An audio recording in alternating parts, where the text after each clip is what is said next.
Back-channel peace push by Steve Witkoff on Ukraine raises alarm among allies.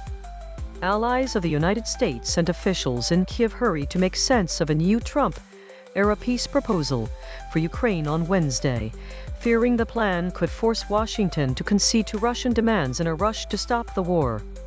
The 28-point blueprint, first leaked by Axios, remains vague on key issues such as NATO's future role and the extent of territorial concessions Ukraine might have to make.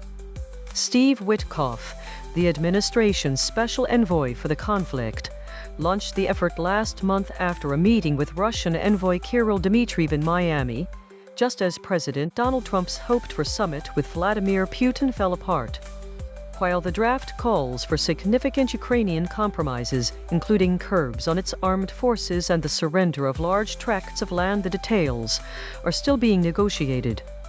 NATO mention is a particular sticking point.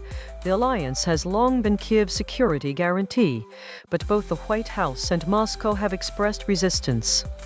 European partners worry that yielding territory would legitimize Moscow's aggression and set a troubling precedent. The White House declined to comment on the specifics. In Berlin, Foreign Minister Johann Wadeful admitted his ministry had not been briefed, but reiterated support for Ukraine and urged Putin toward negotiations.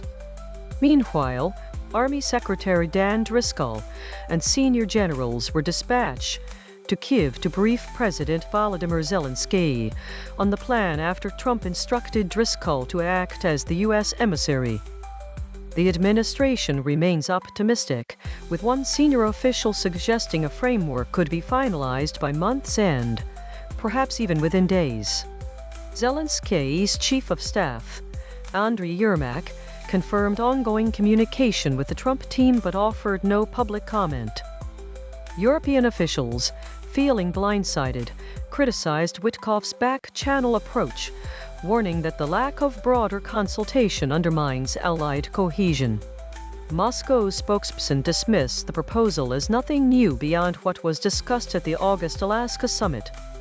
The episode underscores the fraught diplomacy surrounding the war and the challenges of aligning U.S., European, and Ukrainian priorities in a peace effort.